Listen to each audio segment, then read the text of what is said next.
mga litratong ito, kuha hindi sa tindahan ng mga segunda manong cellphone, kundi sa headquarters ng pulis sa Cebu City.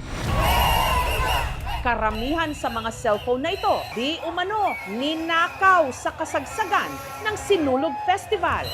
Kaya ang ilan sa mga naisnatcha ng cellphone sa kalagitnaan ng selebrasyon, nagbabaka sakaling dito nila mahahanap ang dinekwat sa kanilang cellphone. Pinagtunan sa tanak ako itong regalo pag birthday niya. Nawala rin ba ang cellphone mo nung sinulog? Titigan ang mga ito. Isa sa mga nadukutan ang modelo at male pageant title holder na si Kenneth. May work kami as a model. Pumupunta po kami sa mga events and after po nun, we have after party.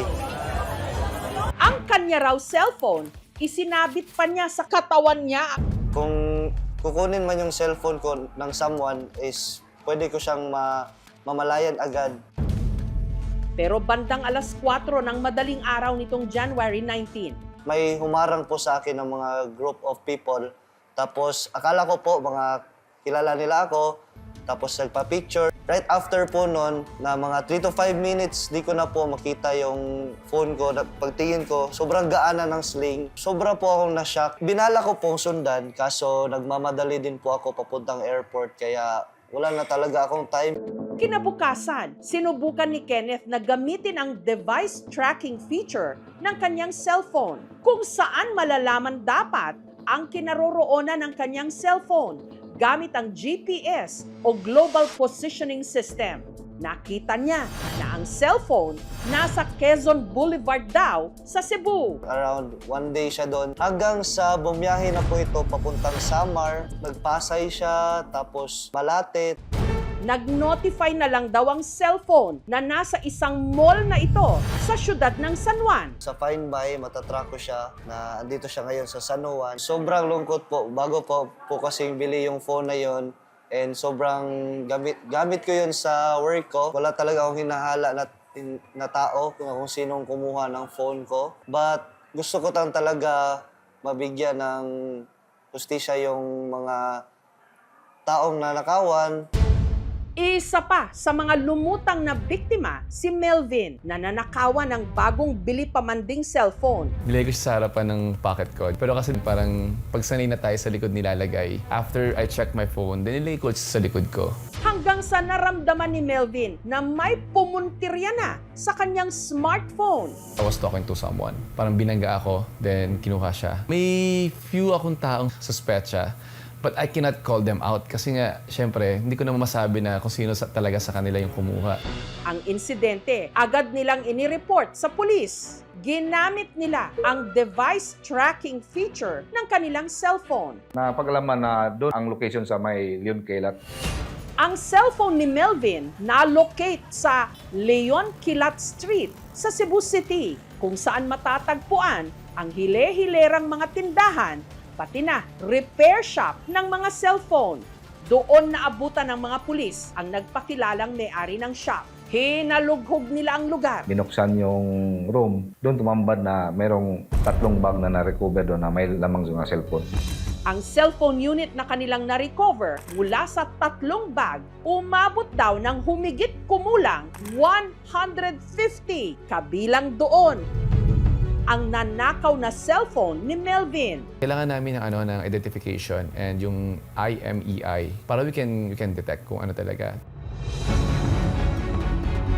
Ito na yung phone ko. Nakuha ko na siya yesterday lang. Tinanong yung may-ari kung bumibili ba sila ng cellphone. Bumibili lang sila. Hindi na ina-admit na bumibili sila ng mga nakaw. Ang may-ari ng shop nasa kustodiya na ngayon ng PNP. Papatawan po siya ng kaso under RA 1612. Yung bumibili ka ng mga nakaw, ng mga bagay, 6 years to 12 years ang imprisonment yan. Yung kung mapatunayan na nagkasala ka.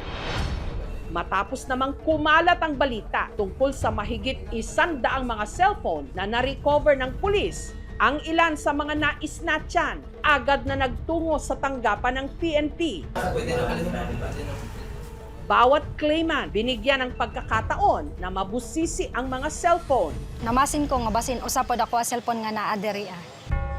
Isa sa kanila ang estudyanteng si Dave na nasalisihan daw noong kasagsagan ng Grand Sinulog. Nasa bulsa ko lang siya. Dahil nga nakita ko kaibigan ko na bineso ko lang, at least 3 seconds lang, nawala na cellphone ko. Wala akong naramdaman na kamay. Super swift and quick lang talaga. Agad trinak ni Dave ang location ng kanyang cellphone.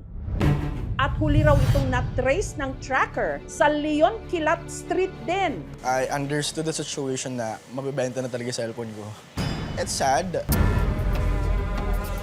Ilang saglit pa, Oh my God, it's there. This one.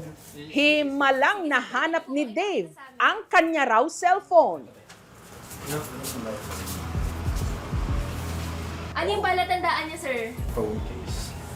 Upang masiguro ng pulis kung pagmamay-ari ni Dave ang cellphone, Pag natulong nila na sa kanila, ipa-unlock namin, may rin yung IMA at yung code nila sa box ng phone nila. pero dahil naka-factory reset na ang unit ni Dave, hiningi na lang ng pulis ang IMEI nito o yung International Mobile Equipment Identity. Unique na ID number daw ito ng isang cellphone na hindi kapareho ng kahit na anong ibang unit. I don't think but I can... Meron pa yung box mo, sir. Wala na. Wala na. 6 years ago na tong phone. But I can show you like several mirror selfie na I was using this phone. This same exact phone case. Pero dahil hindi ito tinatanggap na pruweba ng PNP, ang tanging magagamit na lang nilang palatandaan ang SIM card nito. Yung SIM mo, sir. Anong SIM? Anong number mo, sir? 09. Ito nga kaya ang nanakaw na cellphone ni Dave? Sino rin ba ang nasa likod ng modus ng pagnakaw sa mga ito? I think grupo sila. Bawal ang lowbat at walang signal dahil ititrace na natin ang may-ari ng mga nawawalang cellphone at ang nasa likod ng nakawan Akin to. sa aming pagbabalik.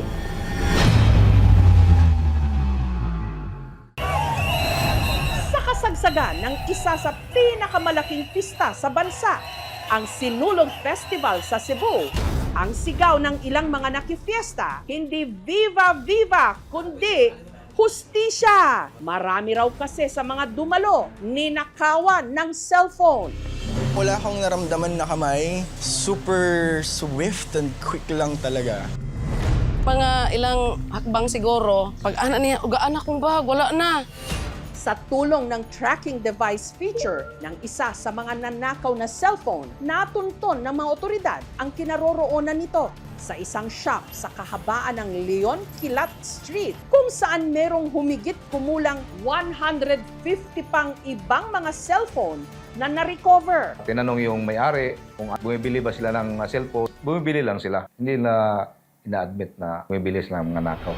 Kaya ang ilang mga na-snatcha ng cellphone sumugod agad sa presinto. Maybe po isa, dre. I-release na. Yung picture ng phone. Pag on ko, ma'am, wallpaper ko man, nya 3% na lang. So sabi ko, akin to. Wala gyud na mo nakita. Gool. Gool kay expect na mo ba nga naarang ta dire. Kasama na rito si Dave na swinerteng nakita rito ang kanya raw cellphone. Oh my God, it's there. Pili rin yung IMA. Pero dahil naka-factory reset na ang cellphone ni Dave, hiningi na lang ng pulis ang IMEI nito o yung International Mobile Equipment Identity, unique na ID number ng cellphone. I don't think I know. But I can... Meron pa yung box mo, sir. Wala na. Wala na. 6 years ago na tong phone. Yung SIM mo, sir. Anong number mo, sir? At ang tanging paraan na lang daw para mapatunayan niya na cellphone nga niya ito, ang SIM card nito. 56225. Match ba? Mas, sir. Oui. Mas. Sab. Laging na. Okay na? Positive na sa kanya yung phone, ma'am. I'm happy. Yung na-claim na, firma sila doon sa affidavit of complaint para doon sa pag-file doon sa suspect ng kulang kaso. Pero ayon sa kanilang investigasyon, hindi raw lahat ng cellphone na kanilang na-recover dinukot. Pero yung iba na natanong din namin, na pag-iwanan sa may bar o nahulog. Yung iba ng last year ba, December pa. Ganun. Siyempre, yung makakita, yung nakapulot, hindi man niya mapakinabangan yun kasi mayroong PIN. So, naghanap siya ng paraan kung paano niya pakinabangan. Mga newer models, mahirap na silang i-jailbreak, no? Strengthen yung front door ng phone natin, yung mga passcode natin, no?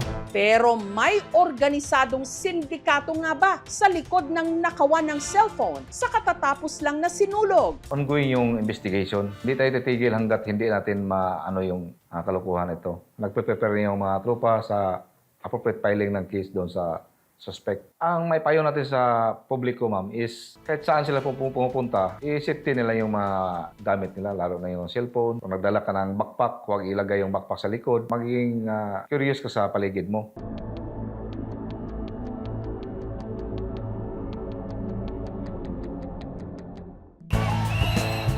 Sa mga engrandeng selebrasyon kung saan hindi mahulugang karayom, ang mga makakateang kamay sumasalakay. Kaya magdoble ingat para ang ating mga cellphone sa mga kawatan maging cannot be reached.